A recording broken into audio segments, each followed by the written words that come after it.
My name is Heather Feather. I am the owner of Rare Bird Medicine. Today's topic is past lives, present moment.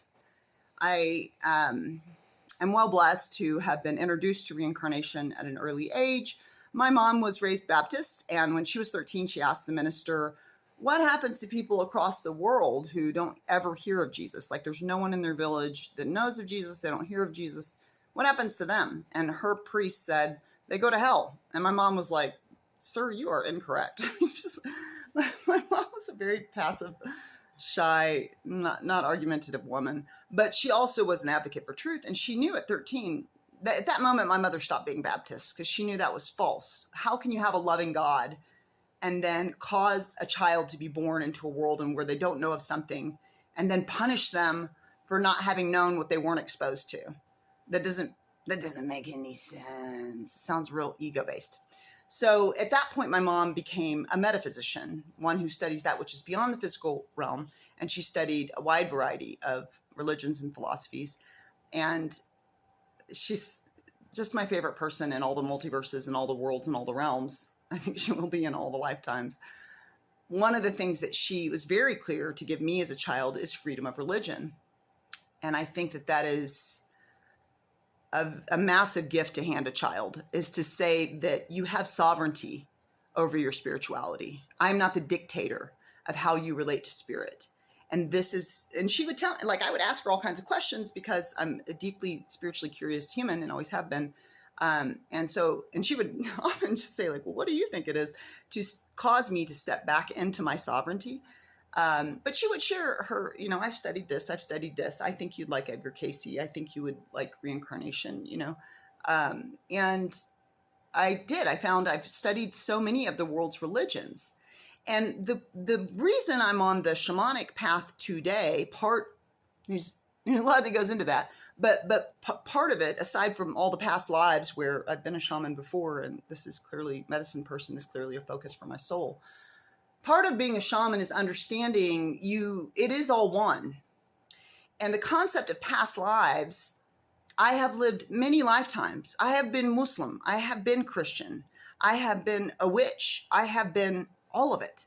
It really shocked me, but I would venture to guess I've also been atheistic. Wow, I don't know that I've ever had that thought before. What a marvel life is. But you get to be it all, and I would say this beyond just spiritual philosophy. You get to be every type of body. You'll be big, you'll be small, you'll be tall, you'll be short, you'll be female, you'll be male, you'll be intersexed, you'll be, handicapped, handicapable, whatever term feels, it's kind of archaic. You'll have cerebral palsy, you'll have autism. You will get to be it all. Because fundamentally, life never separated. Energy cannot be created nor destroyed. Everything is made of energy. Everything here is one thing. It's all one. It's always been all one. But it does tend to dance around in a lot of different costumes and advocate that it is a lot of different things. And I think there is this awareness that comes over time. You don't have to be a shaman to hold it. I think there are many different spiritual teachers over time that come to an understanding, oh, I see, you are a very puritanical Christian that thinks abortion is wrong, and you support Trump, and you think I need to repent and I'm going to go to hell because I study the world's religions. And I didn't mean to giggle at that. Like it sounds so extreme to me, to my soul. And also I have reverence for it, because I too am you, and I too have been you. So I don't need to be superior. If I get into a state of awareness or a state in my own evolutionary path towards being at home with my divinity, then I don't need to sit on my high horse and go like, this goofy broad is telling me I have to convert to her religion or I'm a heathen, and she's telling me I shouldn't have had the abortion that would have caused my child to have a terrible life, or would have killed me, blah, blah, blah, or would have caused another orphan of the 163 million that currently don't have a home. People get anti-abortion, they're just like, well, now you have the baby, not my problem. But so everything I just described is very different from my matrix. I am all those things, but I'm not like, that's like, I don't know. It's on the bottom of my feet, that those aspects. It's not like the predominant thing I walk in today. I really walk into freedom of choice. I don't believe in a divine source that says, I'm the divine light of God, the divine light of love. I'm omniscient, omnipresent, I'm all loving. And I just can't control these children from having abortions. And what I need is little soldiers on the ground. Can you go convince them otherwise?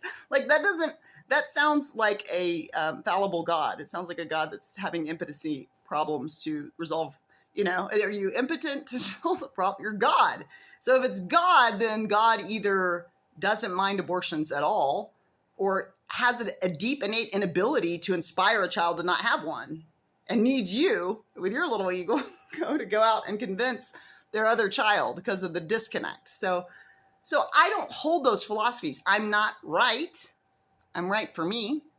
I'm right for my beloved sisters. About 1/3 of all women have had an abortion, from a book I was reading last night, a study that was done in 1982. That number's probably much higher. 78% of women at the time backed abortion. And so if you're a male and you don't support that, it would be good to consider, have you adopted any children? And it would be good to consider if every time you ever had sex, you got pregnant, would you be willing right now to be raising all those children? Because I promise you our population would be much higher if the concept of abortions were not available. And also you'd have a lot of motherless children, because many of those mothers would have died in childbirth, and you'd have a lot of very underdeveloped children that would have been born as well. So I'm not meaning to get into this modern collective consciousness conversation. I'm just trying to say, even though I'm about as pro-choice as it gets, because I think we have choice before we take up a flesh costume, and I think we have choice in a flesh costume, and I think that's the entire point. And I think when we revoke and renounce and play like soldiers for God, as opposed to attuned to what feels like a loving act and a truly compassionate act, and we hold our awareness of the macrocosmic big picture as well as our microcosmic individual life. I may have my philosophy and may be extremely liberal and extremely pro-choice, and I don't have irreverence, disrespect, disdain for those that don't agree with me. I'm not out like, I gotta teach these people a lesson. You know what happens when that happens? I am becoming that person in their unevolved state. If I need to go change their mind to get on my way of being, then I'm not allowing for diversity in the living tree. You know what, boo-boo? You're allowed to be you. You know what I think's happening right now is a lot of women who have had abortions for reasons that are very hard to argue the validity of that reason. Like quality of life for the child would have been egregious and terrible. Like they were raped by their father. Like, then those women are being given the opportunity in our modern hour by Roe v. Wade being taken away to speak up and for their voices to be heard. And because we're not the body, and because the children that were aborted are not their bodies, the soul's not going to go into a body that it knows is going to be aborted. Because we're not the body, they're not their bodies, nobody's their body, we are spirit, putting on costumes and dancing around and trying to discern what we are, then fundamentally, it is more precious for souls to have the opportunity to speak up, to discuss. I promise you what's been activated by Roe v. Wade being overturned is a huge activation of women speaking about why this has been precious. And that's one of the things that's needed. It's like African Americans having been enslaved, or everything we did to the natives to slaughter them by coming over here and taking over their lands. And then, them not getting any reparations and them not being given a voice. When you have things that surface like Black Lives Matter, which doesn't say only, but when you start having things that culturally surface like Black Lives Matter, which doesn't say only, then what that means is we're giving a voice to the spaces and places throughout our history where great oppression and great silence occurred. So this isn't an advocation of my philosophy. The point that I'm trying to make this day is that with the concept of past lives and our present moment, there is an evolution that occurs for the journey of a soul. And some souls take a very long, windy road to go home. They're like, I'm going to take thousands and thousands of lifetimes because I'm going to first club women over the head in caves. And then I'm going to be an alien in a future life over here. I'm going to be real oppressive. Then I'm going to be a human again down here. And I'm going to, enslave people. Then I'm going to, I'm going to be bad guy, if we choose to judge it, which I don't. And so then, they just take the long road home. And then some people come in and they get really studious and they start to go, oh, like love is the answer. Like, oh, I don't like the way that felt. I'm not going to treat people that way. Oh, let me be more loving and more attentive. Oh, let me be nicer to me. Let me make sure I'm taking care of my temple. And some people take the shorter road home. But just because you're taking the short road doesn't mean you're superior to the long roaders. It doesn't mean you're superior. And it doesn't mean you're correct that they need to evolve at your same rate. That is unjust. It is unjust to say that another two-legged needs to be where I am this day. There have always been homophobic, transphobic, xenophobic, misogynistic, male-hating. I don't even know what the word is for that because that's not a popular thing to talk about, but it is a problem. There have always been people of this nature in our world, and there have always been trans people, homosexuals, people of all cultures and races and philosophies and gender identifications and sexual identifications. Both and have always been around. So, I think the main focus I'm wanting to point to is the point of all those past lives. It's your evolutionary journey. This is the journey you've been on that makes you the sacred being that you are this day. And you have some growth and evolution work to do, much like I do, boo-boo. I got some work to do. Others got some work to do. I can be super OCD. I'm like a total clean freak. If I stay home and don't go to a cafe to do my work, I will clean the house all day. I just watched myself do it this Saturday. I was like, I'm going to stay home and get work done. And then I just deep clean the house. That's what I do every time. That sounds like I'm complimenting myself. I feel like Dwight on The Office, like where he spells out his name. It's like, it feels like I'm advocating for myself, but it's not a gift. It's not productive to do something that you don't really need to do because your house is already pretty clean. When you're trying to get something productive done, that's not a gift. It's problematic. And I have to find ways to resolve it.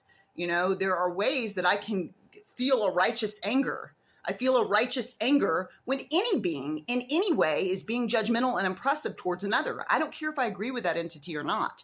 If you're being angry, judgmental, superior, then your star player is being run by the ego, not by spirit. And I'm not here to tell you to be run by the spirit, but it's a little frustrating to watch because the ego's a tool. It's like a teenager. You know what I mean? Spirit is wisdom. It's the sweet elder. It's the sweet grandfather in the garden or the abuela, that will hold you in her lap and hum and sing to you when you struggle, So I'm always trying to listen to the elders, which is my spirit. That's the elder part of me. The ego is childish. It's a labeler. And it has a function. It has a purpose to discern, but it's running rampant these days. So are there any ways in your life right now that instead of in your present moment, you are looking at your evolution? What do I need to do to be more evolved this day? What do I need to do to step onto the shorter pathway of my evolution on this day? What can I do today? Where am I out of balance? Is it on a physical, mental, emotional, or spiritual level? Or is it all of those? Great. Let's make a list. And let's not panic if the list is really long on all of those topics. Let's just choose one and apply a little attention to it. I promise you, your life is a reflection of what you value. And what you value is what you place your attention on. So if we want to evolve, we get to place our attention on that which evolves the self, coming into balance on a physical, mental, emotional, and spiritual level, and focusing up on our star player and going, what is my work to do? Because I've never been the steward of you. I'm never going to be. I've never in all of my lifetimes in the living tree lived in a life where there weren't unevolved beings around me. I've had lifetimes where I was one of the unevolved beings, and let me have compassion for what a challenging road that is. That soul is trying to walk. Let me pray. Let me focus on, may that get easier, my beloved other being that is fundamentally me, because it's all just energy. Is there anything that you could do now to bring evolution into the way you walk and just adjust your crown and get that work done, Focus on your star player. You can always subscribe to Rare Bird Medicine on YouTube, like and comment there. Amun.